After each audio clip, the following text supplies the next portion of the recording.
Hello viewers, welcome to our channel Sai Satcharitra. ಓಂ ಗಣಪತಿಯೇ ನಮಃ. ಈಗ 3ನೆಯ ಅಧ್ಯಾಯದ 2ನೆಯ ಭಾಗವನ್ನು ನೋಡೋಣ. ಸಾಯಿಬಾಬಾರವರ ಮಾತೃವಾತ್ಸಲ್ಯ. ಗೋವಿಗೆ ತನ್ನ ಕರುವಿನ ಮೇಲೆ ಎಷ್ಟು ಮಮತೆ ಇರುತ್ತದೆಂಬುದು ಎಲ್ಲರಿಗೂ ವೇದ್ಯವಾದ ವಿಷಯ. ಅದರ ಕೆಚ್ಚಲು ಹಾಲಿನಿಂದ ತುಂಬಿರುವಾಗ ಕರುವು ತನ್ನ ತಲೆಯಿಂದ ಕೆಚ್ಚಲನ್ನು ಒತ್ತಿ ಮೊಳೆಗಳಿಗೆ ಬಾಯಿ ಇಟ್ಟಾಗ ಹಾಲು ಹೇಗೆ ಧಾರಾಕಾರವಾಗಿ ತನ್ನಷ್ಟಕ್ಕೆ ತಾನೇ ಬರುತ್ತದೆಯೋ ಅದೇ ರೀತಿ ಕಂದನಿಗೆ ಹಾಲು ಬೇಕಾದಾಗ ಮಾತೆಯಾದವಳು ಎಷ್ಟು ಪ್ರೀತಿ ಮತ್ತು ಆದರಗಳಿಂದ ಅದಕ್ಕೆ ಹಾಲು ನೀಡುತ್ತಾಳೆ. ಮಗುವಿನ ಉಡುಗೆ ತೊಡುಗೆಗಳಲ್ಲಿ ಅವಳಿಗೆ ಎಷ್ಟು ಆನಂದ. ಆದರೆ ಮಗುವಿಗೆ ಮಾತ್ರ ಅವುಗಳ ಕಡೆ ಗಮನವಿರುವುದಿಲ್ಲ. ಆದರೆ ಅವಳು ತನ್ನ ಮಗುವನ್ನು ಅಲಂಕರಿಸಿ ಶೃಂಗರಿಸಿ ಕಣ್ತುಂಬ ನೋಡುವವಳಲ್ಲವೇ? ಆಗ ಅವಳ ಆನಂದಕ್ಕೆ ಪಾರವಿರುತ್ತದೆಯೇ? ಮಾತೃವಾತ್ಸಲ್ಯವೆಂಬುದು ಅಗಾಧ, ವಿವರಣಾತೀತ. ಅದಕ್ಕೆ ಸರಿಸಮವಾದ ಪ್ರೀತಿ ಬೇರೊಂದಿಲ್ಲ. ಹಾಗೆಯೇ ಸದ್ಗುರುಗಳು ತಮ್ಮ ಶಿಷ್ಯ ವೃಂದಕ್ಕೆ ಅದೇ ತರಹದ ಮಾತೃವಾತ್ಸಲ್ಯವನ್ನು ತೋರುತ್ತಾರೆ. ಶ್ರೀ ಸಾಯಿಬಾಬಾ ಅವರಲ್ಲಿಯೂ ಇದೇ ತರಹದ ಮಾತೃವಾತ್ಸಲ್ಯವಿತ್ತು.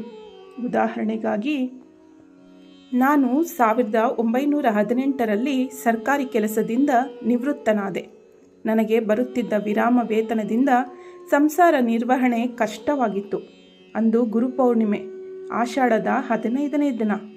ನಾನು ಭಕ್ತರೊಂದಿಗೆ ಶಿರಡಿಗೆ ಪ್ರಯಾಣ ಬೆಳೆಸಿದೆ. ಅಣ್ಣಾ ಸಾಹೇಬ ಚಿಂಚಣಿಕರವರಿಗೆ ನನ್ನ ಮೇಲೆ ದಯೆಯುಂಟಾಗಿ ತಾವಾಗಿಯೇ ಬಾಬಾರವರಲ್ಲಿಗೆ ಹೋಗಿ, ಇವನ ಮೇಲೆ ದಯೆ ಮಾಡಿ, ಇವನ ವಿರಾಮ ವೇತನ ಸಂಸಾರ ನಿರ್ವಹಣೆಗೆ ಸಾಲದು, ಸಂಸಾರ ವೃದ್ಧಿಯಾಗುತ್ತಿದೆ, ಬೇರೊಂದು ಉದ್ಯೋಗವನ್ನು ಕೊಡಿಸಿರಿ, ಇವನ ಚಿಂತೆಯನ್ನು ಬಿಡಿಸಿರಿ, ಸಂತೋಷವಾಗಿ ಇರಲು ಮಾಡಿಕೊಡಿ ಎಂದರು. ಅದಕ್ಕೆ ಬಾಬಾರವರು, ಅವನಿಗೆ ಬೇರೊಂದು ಕೆಲಸ ಸಿಕ್ಕುತ್ತದೆ, ಅವನು ನನ್ನ ಸೇವೆ ಮಾಡುತ್ತಾ ಸಂತೋಷದಿಂದಿರಲಿ, ಅವನ ಮನೆಯಲ್ಲಿ ಉಣಲು ಏನು ಕೊರತೆಯುಂಟಾಗುವುದಿಲ್ಲ, ನಾಸ್ತಿಕರು ಅಧರ್ಮಿಗಳು ಮತ್ತು ದುಷ್ಟರಿಂದ ದೂರವಾಗಿರಲಿ, ಸರ್ವರಲ್ಲಿಯೂ ಸೌಜನ್ಯ ಮತ್ತು ಸವಿನಯದಿಂದ ವರ್ತಿಸಲಿ. ಇದನ್ನು ಮಾಡಿದ್ದಾದರೆ ಅವನಿಗೆ ಶಾಶ್ವತ ಸುಖ ಸಂತೋಷಗಳು ದೊರಕುವುವು ಎಂದು ಉತ್ತರಿಸಿದರು.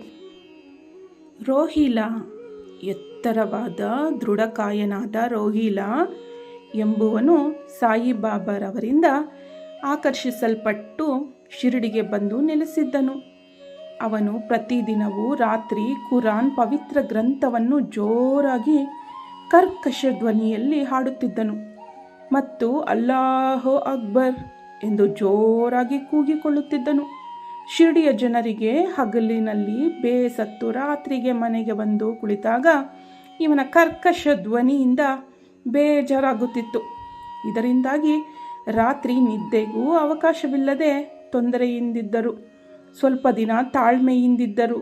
ಒಂದು ದಿನ ತಾಳ್ಮೆ ಮೀರಿ ಬಾಬಾರವರಿಗೆ ಬಳಿಗೆ ಬಂದು, ಈ ಉಪದ್ರವವನ್ನು ಹೇಗಾದರೂ ಮಾಡಿ ತಪ್ಪಿಸಿ ಎಂದು ಬೇಡಿಕೊಂಡರು. ಬಾಬಾರವರು ಆ ಮಾತಿಗೆ ಗಮನ ಕೊಡಲಿಲ್ಲ. ಅದಕ್ಕೆ ಬದಲಾಗಿ ಹಳ್ಳಿಯವರನ್ನೇ ತರಾಟೆಗೆ ತೆಗೆದುಕೊಂಡು, ನಿಮ್ಮ ಕಾರ್ಯ ನೀವು ಮಾಡಿ, ರೋಹಿಲಾನ ಗೊಡಬೇಕೇ? ರೋಹಿಲಾಗೆ ಒಬ್ಬ ಕೆಟ್ಟ ಪತ್ನಿ ಇದ್ದಾಳೆ, ಆದುದರಿಂದ ಅವನು ಈ ರೀತಿ ಮಾಡುತ್ತಾನೆ. ದೇವರ ಸಂಕೀರ್ತನದಿಂದ ಅವಳು ಅವನ ಕಡೆಗೆ ಬರುವುದಿಲ್ಲ ಎಂದು ಹೇಳಿ ಕಳಿಸಿದರು. ನಿಜವಾಗಿಯೂ ರೋಹಿಲಾಗೆ ಪತ್ನಿಯೇ ಇರಲಿಲ್ಲ.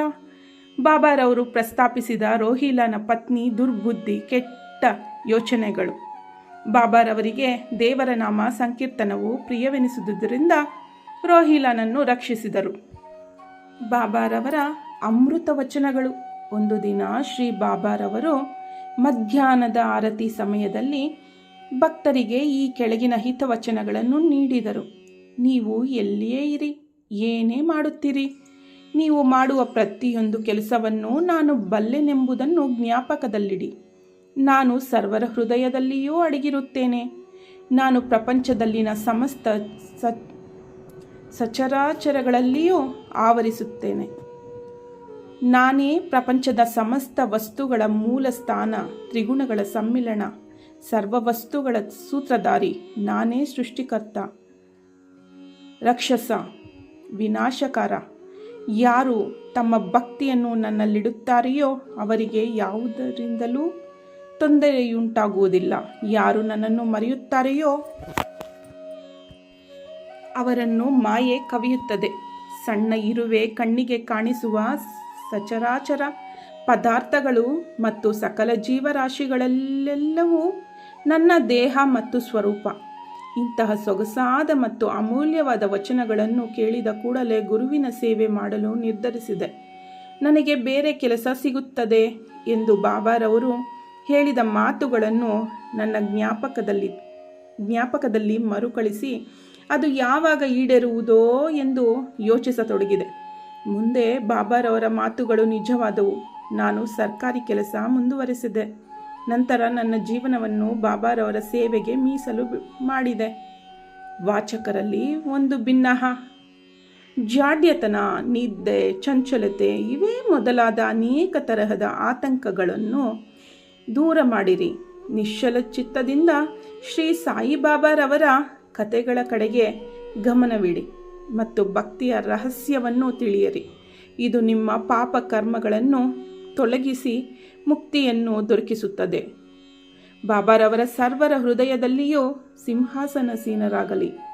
ಮುಂದಿನ ಅಧ್ಯಾಯದಲ್ಲಿ ಶ್ರೀ ಬಾಬಾರವರು ಶಿರಡಿಗೆ ಹೇಗೆ ಬಂದರು ಎಂಬುದರ ಬಗ್ಗೆ ಪ್ರಸ್ತಾಪ ಮಾಡುತ್ತೇನೆ. ಶ್ರೀ ಸಾಯಿ ಪ್ರಣಾಮ. Thanks for watching.